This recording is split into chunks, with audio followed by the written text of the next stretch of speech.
My name's Cassie J. I'm Ore. Every time you say my name is Cassie J, I'm still like, who's that? Can you stop? Like, that's my name. It's me. We've been doing this for like 50,000 years now. And every single time you say it's Cassie J, I'm still gonna be like, what do you want me to say? It's Cassie. What do you want me? What do you want from me? Welcome to Leave Me Alone. I'm working on it. Thanks for joining us on this episode. We are so happy to have you here with us. I'm still stuck on the Cassie J thing, but I'm gonna keep it pushing. And okay, Ore, were you told? Okay, I feel like we come from the generation that was told we can do anything. I've said this before. Yeah. Were you told by your parents that you were very special? Did your parents tell you were special? Did your school tell you were special? No. School? No, I can confidently say no. Not high school, because your high school Primary school sounded insane. My high school was wild. It was one day I will tell wild. those stories, maybe. I think you should tell those stories because they're insane. I highly recommend you guys should demand my these high school stories. is only wild when you think about it, like for you. Or if you weren't in that system. Fair. A lot of people were in that Fair. system, so it's But like... is that not life though? Because you learn something, you experience something, and for you, like, this is normal. Oh, it's not normal. Not by any shot. It you wasn't hear normal. like other people, and you're like, oh gosh, what happened to me was not okay. Like, No, even am when I it was okay? happening to us, we knew it wasn't okay. Oh, okay. I just want to... Okay. We knew it wasn't okay, but it was Yeah. what... It was one of those, it is what it is kind of situations. We definitely need to tell the story now because we've dived too deep into it. English is hard. None of those words are real. English is not Englishing right now. We've dived too deep into it now. You're gonna have to tell the story eventually. I'm not saying it has to be now, but eventually you're gonna have to tell the story. No, it's just the headline is I went to an all-girls boarding school and it was rough. That's it. Ish. That is severely downplayed. I just want to say that. Anyway, okay, so I feel like if I look back at my childhood, if I look at my parents were very motivational in their thinking. You can do anything. If you work hard, you can do it. You can make it happen. But I feel like we were told that you're special. Like, you're a special child. You're precious and filled with potential. Your potential is so high, and you can, like, the world is yours. You can have it all. Just me? Obviously not Ore. Ore's childhood is maybe a bit more traumatic. Oh, no, wait. No? This didn't happen for you. Nietzsche, did this happen for you? Yep. Yeah. I mean, I knew I was precious and I... Ore arrived. She was like, I'm precious. I know. I think it was more I was treated that way as opposed to told. Ah, I see. Like, I was just treated as, you're smart. I was just treated as, you're precious. I was just treated as opposed to being told every time that I'm special. Because I'm trying to hear those words coming out. I mean, maybe not special, but maybe in other ways. Like, you will, like, the world is yours. You can do anything. You can have anything. You can, like, you're clever. You're smart. You can do it all. Mm-hmm. I think I could just hear my mom going, "You will succeed in Jesus' name." There we go. Do you see? You will. That's exactly what I'm saying. The works of your hands shall prosper in Jesus' name. Amen, though. Amen. I received that. That's what I can hear. So yes, I suppose. Yes, you were.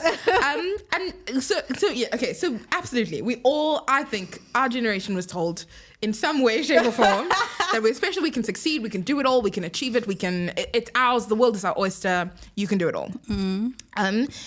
Have you ever been rejected from something? Yes, of course. Do you want to tell us a story? Which of the myriad of stories would you like? Because I'm pretty sure this happens maybe once every couple of weeks. No, come on. It might not be something big, but like even little things. Okay. Like you ask someone for something and they shut you down so fast. Oh, man. No, but I'm like real rejection. What is real rejection? Like, my rejection? She's unvalidating my rejection. I'm saying, okay, I'm sorry that you like didn't get the croissant at the coffee shop and they rejected you. Yes, please. And now you need to process this information. Yes. Oh my my gosh. This episode is going to be a lot more heavier for you than I thought. No, but for reals, what's a good story to tell? I mean, I applied for a job once that I knew I was qualified for and that I knew I'd be good at and was carried along like I would get the job. Actually, that's not the story to tell. Let me tell this one. So I'm here for all the stories. Every single one, I want to hear it. Fresh out of uni and got on this team because I'd done a lot of things in university in media. Yeah. I'd had a talk show, I'd done a TED talk, a TEDx talk, all of these things. So I kind of like put myself out there. And so there were these, there was a media company in Lagos at the time, huge company, huge in reputation, smaller in size.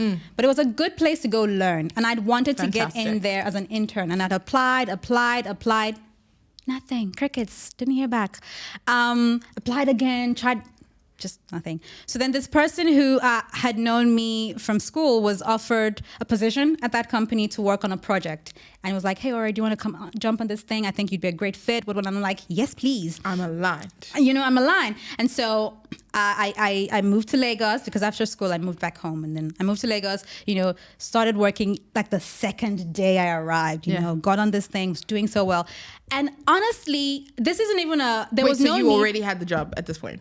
You came back and... I moved to work on this project with him. Yes. So this is like he was working on a project for them. Yeah. But we were like an how do you call it? Like an external team. Mm-hmm. But we were working in-house. Got it. Right. Got it. So I'm going to give this my best, do everything so that when this is done, the internship you guys never got back to me on, I will actually get that internship and be able to rise in ranks and progress and grow and whatever. Yes. So I'm doing this project. Everyone is going on about how amazing I'm doing, how good it is. Like I didn't even need to second guess myself because I was getting feedback back to back on how good I was doing. Yay. And it involved me calling a bunch of really senior people in media, trying to get the invitation out, trying to get the word out. So I was basically like the company's liaison between the people who were inviting for this show. Mm-hmm. And on the day of this gala that we did, all of these people that had interacted with me go up to my boss and be like, where's Ore? I want to see Ore. Where's Ore? Where's Ore? And he's like, Ore, you're a superstar tonight. Finished the event. Didn't get the internship. Why? They were honestly, I don't actually know because they were they were offering me, excuse my language, dumb things. They weren't offering me. Excuse my language, says the most PC term ever. I'm just saying, I was trying to get into production and into like the PR side of things. And after working my ass off and showing you that I can do this work, I worked on multiple projects. Heck, after that project, they pulled me into working on one of their biggest projects. So I worked on that as well. Wasn't getting paid, by the way. Yeah. And then after everything is done, now you offer me... Oh, no, sorry, my bad. I did get the internship. That's the second project. So now I've done the internship. I expect to be hired on as a full-time staff. I see, okay. And then they were like... And was it an unpaid internship? It was unpaid. And then they go, we don't have a role for you. Don't you want to be a receptionist? That's the only thing we can offer you. And this is how much we'll pay you. And I was just like, how does this support my career growth? I've proven myself repeatedly. I've worked on 2 major projects. What do you mean? And I'm not saying there's anything wrong with being a receptionist or anything, but that's not how I came to you. It's not what you wanted. That's not what I've proven to you over the last 5 months of working hard, late nights. I used to get anxiety because my boss would call me at 12 midnight to ask me a question. I'd know the answer, so I'd tell him this is done, this is happening. And you guys, they just didn't. So I left. I mean, you did the right thing. I know, but it was painful at the time. Yeah, absolutely. I didn't have a job lined up, but I'm just like, and I must just go in and answer phones when I've shown you where I want to go, what I'm capable of, and where well. Yeah. So it was very disappointing. Yeah, it is that like, and also because you've given so much of yourself, and all that you've given has also been validated. But they took, for me, it just felt like they took and they took and they took from me. And when it was time to give back, they're just like, nah, sorry, we don't. Sorry. It's okay. It's fine. Yeah. We'll find someone else that we can take from again. Sure. That's wild. And then show them the door. That's wild. Yeah, no, guys, rejection is wild. I think for me as well, I also recently applied for something and I got rejected. And I think very, very similarly, like went through the whole process, connected with different people. The application itself was wild. Yeah. Like, you know, and some of these applications it's pages, thick pages long. Applied for it. Went through the process, talked to the different people at every stage in the process, was just getting phenomenal feedback. This is so great. We love the way that you're thinking. We love how this is going to happen. We love how you would use this, et cetera, et cetera. And it gasses you up. Yeah. Because you're like, oh, I'm doing so good. I'm doing so good. I'm doing so good. Like, I feel like I'm going to get it. And then it was just like 2 weeks of silence. Like, not a word. And I was like, we get to the end and I'm like, okay, and we'll come back to you. And I'm like, okay, waiting. And I was just like, okay, well, I obviously didn't get it. And when the rejection letter came through, I was gutted. Like, I was absolutely gutted, because throughout this process, you've gassed me up, you've told me how amazing I am, you've invited me into this world of yours, you've made it seem like I have a place here, only for you to come at the last minute and be like, boom, sorry, no thanks. I almost want to think of it thanks. as like corporate gaslighting. That's exactly what it is. Because they gas you, so you feel like you are the best thing since sliced bread, and then they're like, actually, no one gaslights better than corporate. Like, the gaslighting is so real. It's so traumatic sometimes as well. But we're gonna push past that. But you know, like, it was such for again, so I come back to what I was saying at the beginning. Like, we're told often how special you are, how good you are, the world's yours, and it becomes, you start to believe it, which is good. But then when you get rejected, it calls all of that into question. Yes. It calls all of that into question. And I think it's too easy to equate rejection on one thing, like rejection in a moment, with universal rejection. It's too easy. And it's dangerous. It's dangerous, because you ask someone out, hey, let's go on a date, you shoot your shot, they say no. Now your brain is going, you're undateable. Shoot. Do you know what I mean? Right? Like, you apply for a job, okay, you get the rejection, we regret to inform you, blah blah blah, and now I'm unemployable. My cushion is not cooperating today. You and this cushion. The short person cushion. I'm trying to make a point here. Let's be focused. I'm landing my point. Yes, ma'am. Land. Okay. We should just go home. Let's just go home. Shut the whole thing down. I'm kidding. Sorry. No, it's okay. But yeah, so it's too easy to then equate rejection in a moment with universal rejection. The date example, the application for a job, you push for promotion, you don't get the promotion. Now you're sitting and you're going like, am I not capable? Like, maybe I can't actually do this. Am I not good enough? Am I not good enough? A lot of what's happening right now in the world, people are getting laid off. People are getting laid off of their jobs, and then you sit there and you go, okay, well, does this mean that I'm not valuable? And if you allow yourself to stay in the space, it becomes a lot easier to believe those things and have those things become your reality, become your truth. And then when it's time to pull yourself out of that hole, it's 10 times harder to do it. It's 10 times harder to pull yourself, to change the way you think about yourself in a situation after you've allowed yourself to sit and mellow in the negativity. And that's why I think it's dangerous. Rejection can either grow you or it can destroy you. And that's actually what I was about to say now. But that's your choice. You decide. Because we decide think of how it you as react such to a rejection. negative thing, though. It doesn't have to be. Because you were saying just now, you were like, does this mean, like, if you get rejected, now you're thinking, does this mean I'm not good enough? Does this mean I don't have it? But maybe you weren't good enough. Maybe you weren't. And that's okay. That's also okay. You take the learning. Maybe this opportunity is not for you. Maybe it's not for you. Maybe you just didn't have, you thought you had everything. Yeah. But maybe you're lacking one thing. Yeah. And now, and I think that's where feedback comes in. Like, it's very 100%. important. Like, I think what I need to learn and what we should all learn is when you get rejected, ask for feedback. You know, we have this thing that we say at this company that I work for. Feedback is a gift. Feedback is a gift. Every time Dami says that thing, I'm just like, it annoys me so much. But it's in all of its clichéness, it's so true. Feedback is a gift, and you can, with any gift, you can either receive it graciously, or you can be like, thanks, and put it on the shelf and never think about it again.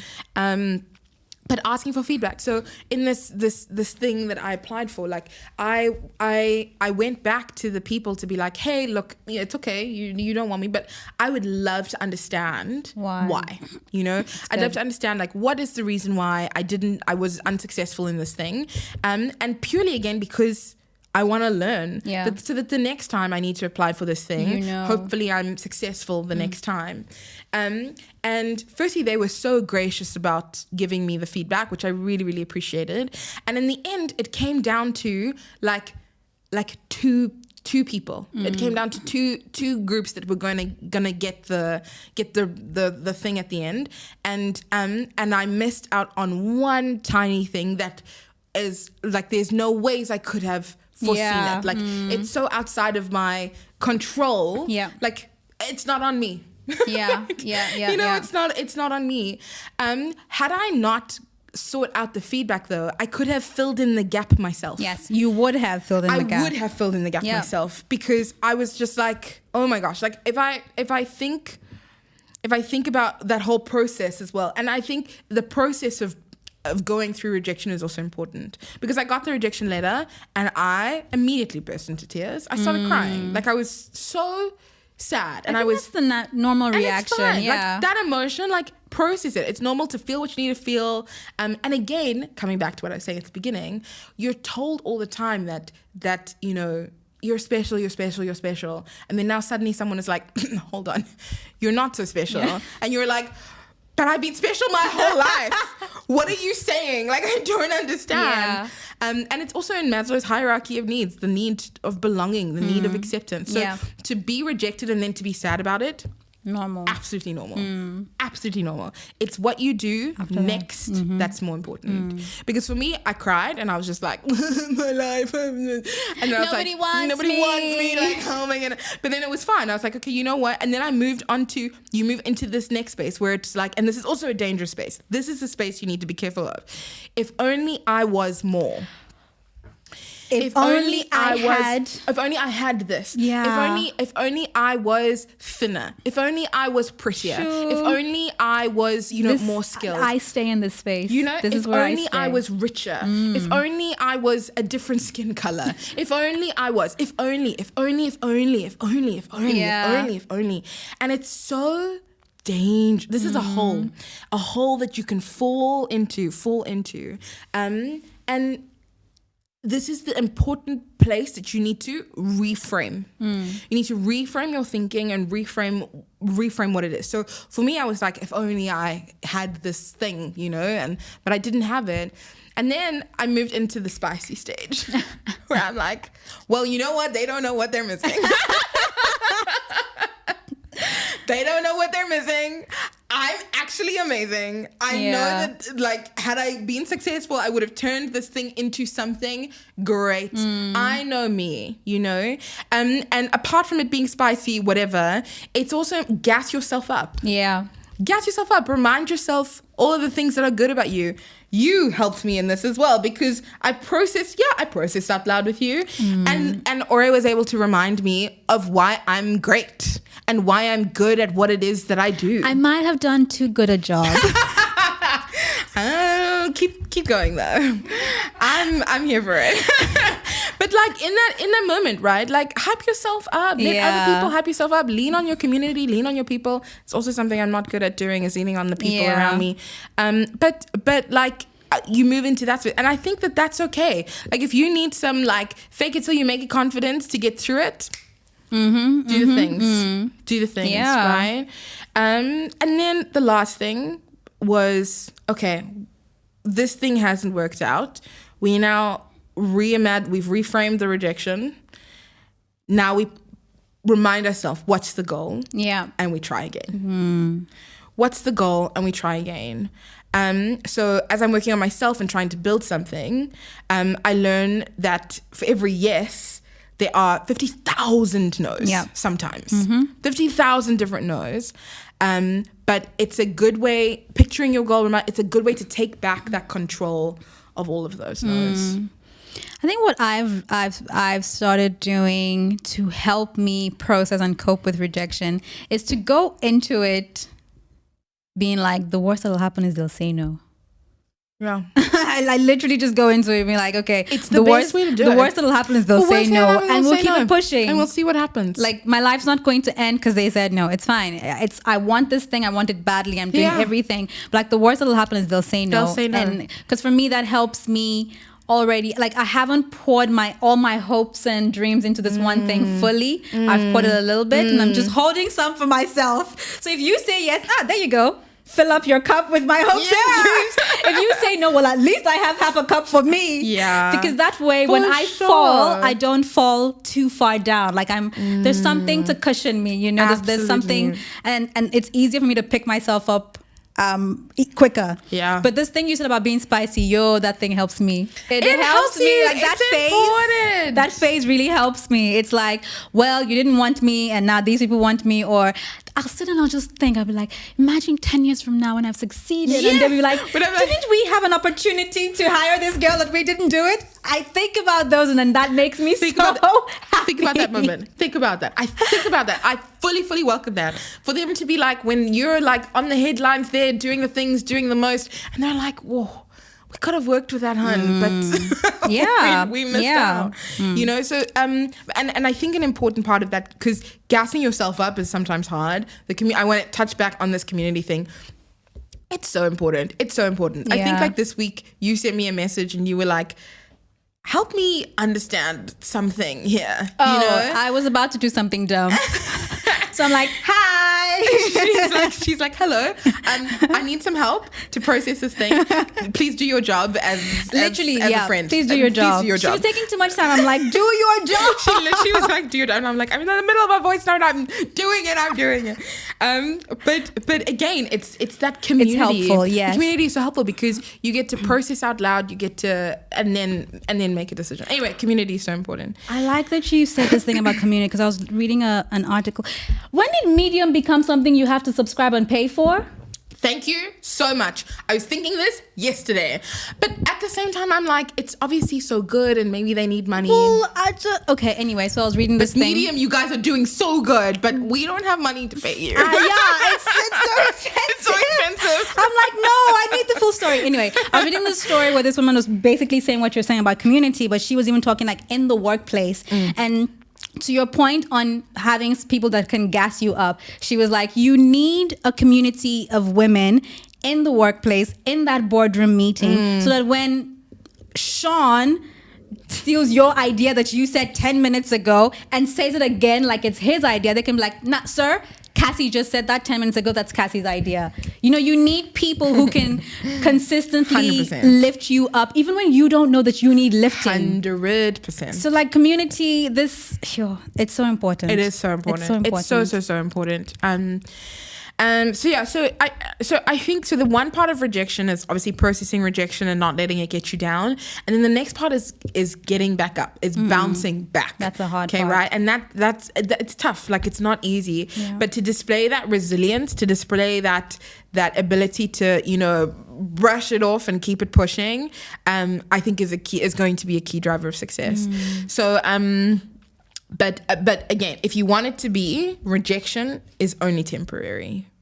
If you want it to be, but that's your choice. That's your decision. You get to decide how long you get to sit in your rejection, how long it gets to touch you, affect you, hurt you, whatever, and how quickly you're going to rise up from it. So yeah. That's a good point. I'm processing. This is me now. Yeah, Cassie's usually the one who's, because I'm thinking about it. And I mean, to my point earlier when I was saying that sometimes rejection, we always think of it as being negative, but sometimes it's actually a good thing. Yeah. And there's two ways that could pan out. Yeah. One, it could be that it wasn't for you and there was something else better waiting for you, that if you'd gotten this one, you wouldn't have tried. You wouldn't have reached out for that one. That's one way to think about it. The other way to think about it is you just really were not good enough for that role, for that job, for that funding or whatever. Like, you thought you thought you had everything, but there was something you still needed to learn. And without that rejection coming through, and obviously you seeking feedback and learning that this is where you've made a mistake, this is where you need to get stronger, this is what you need to learn. You wouldn't go pursuing learning a new skill or brushing up on something or fixing something or adding something. Like it could be, oh, they need someone who speaks a certain language. Now you got to learn a language. Learn that language. Or they need someone who can code. Now you got to learn how to code. But if you didn't go through that process, sometimes there's nothing to push you into the next phase. Exactly, into the next phase. Chapter. Absolutely. I think that's amazing. But yeah, and I think what you're also describing is that ability to be flexible and to be agile. Yeah, you have to respond. You have to respond to the feedback. Anyway, okay, I actually have some stories that I pulled from Reddit. Because I was like, yeah, people go through the most. Also, people are mean, huh? Your people are mean. It's a little bit funny. Is this the rejector or the rejectee? Who's mean? The rejectee. Okay. The rejector. Okay. The rejector. None of these are words. Rejector is mean. Some of them are so mean, but I'm not gonna lie. I did laugh a little bit, but like I could never imagine myself saying these things. But I think need to like your point, like rejection in dating and rejection in relationship is also so tough. Yeah. And I think that the fear of the rejection is what stops people from even trying to reach out at all. One of the things that I want to address on this like dating culture thing is ghosting. It's not the one. You don't have to be in love with the person. You don't have to like the person. It's okay. Be honest. Just speak your truth. Say what you need to say. Hey, or I'd like to take you on a date. Look, you're amazing. You're great, but I'm just not there. Yeah. Okay. I'm just not there. I was waiting. I was like, this needs to arrive before I know where this is going. I'm just not there. I think you're amazing. I think you're a great person. I think you're a great guy. I think you're a great girl. But like I'm just not there. I don't feel it. I'm in another relationship. I'm, focusing on myself right now. Even if what you say is making it up, right? As we were talking earlier. Yeah. But like, even if what you're saying is about making it up, but like, to say nothing. But unpopular opinion.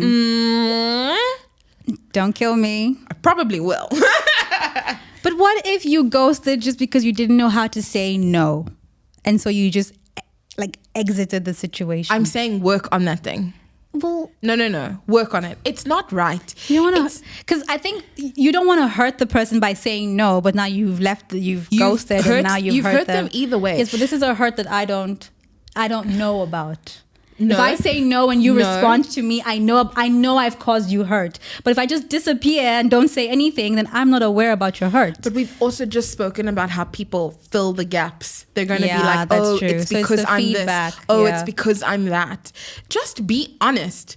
I'm not feeling you right now. It's okay. It's absolutely okay. And the job of the person on the receiving end is to take that. None of this whole like, oh, maybe in the future if you feel different. No. Yeah, don't do that. Don't do that. Also protect your own dignity. It's also about you and your pride, right? But like, just be like, thanks for the feedback. I appreciate it. And we keep it pushing. There needs to be a mature response on both sides. This ghosting thing, it's rude.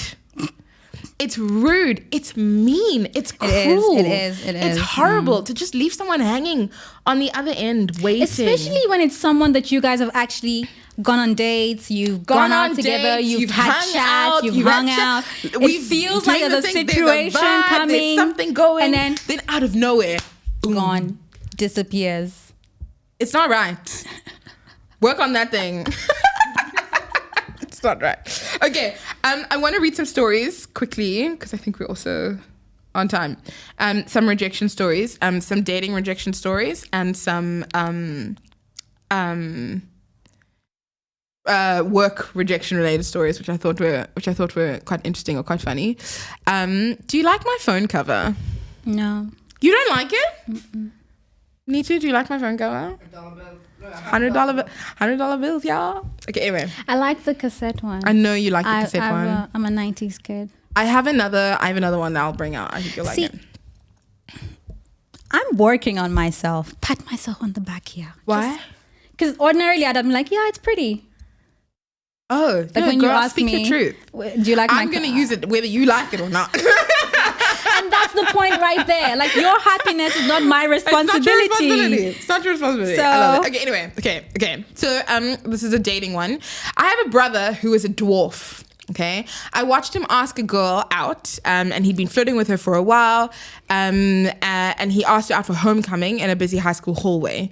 She said, oh, it's so mean. She said, "You must be this tall to ride this ride," and put her hand an inch above his head. Then she and her friends walked away laughing like it was the greatest joke ever. Violation. It is unnecessarily cruel. I want it just, it ends though. It didn't kill his self-esteem forever though. He's been married twice. Okay. Not the married twice part, but okay. You know why it's rocking me is because I remember being a child and going to like the amusement park or whatever and seeing that sign, and I would be rocked. I'd be like, this is so unfair. Especially because you're a short hun. I am a short hun. And I'm like, this is so unfair. It's not my fault that I'm not tall. And to hear someone use that in a real world setting. It's cruel. It's mean. Okay. I had a date planned with a girl. This is another one. I had a date planned with a girl and she never showed up. Okay, ghosting. You see, it's a problem. 3 days later, she called me to explain that her friend's dog was sick and she needed to help her. Hun, if you're gonna lie, I was lie literally better. about to say that. If you're gonna lie well. If you're going to lie with better. your chest. But What's better this? still, just say I'm not interested. It's fine. Okay. So 3 days later, she called me to explain that her friend's dog was sick and she needed to help her. At this point in my life, this guy's also funny. At this point in my life, I realized that girls lie a lot. It was a heartbreaking moment. I kept the faith though and still persisted and asked her to go to the movies the following weekend. She said no. Sorry, Mike. I'm really busy. She went so far as to inform me she'll be busy for the next few years. Years. No. What's the point? What's the point? Just why? Actually, yes. If she'd ghosted him, it would have been better. No, it would not have been better because he persisted. Why? Also you, Mike. Someone says that they. But you process it and you go, okay, maybe the dog really was sick. Maybe something. There's this thing called a phone, and you can text someone. Yeah, for sure. You don't stand someone up.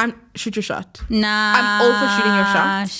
But if you're not interested, shut it down. Because let me tell you what she's doing there. Shut it down. She basically was like, since you can't take a hint, that's what that thing is. I'm gonna be busy for the next few years. If you ask me, she's a coward.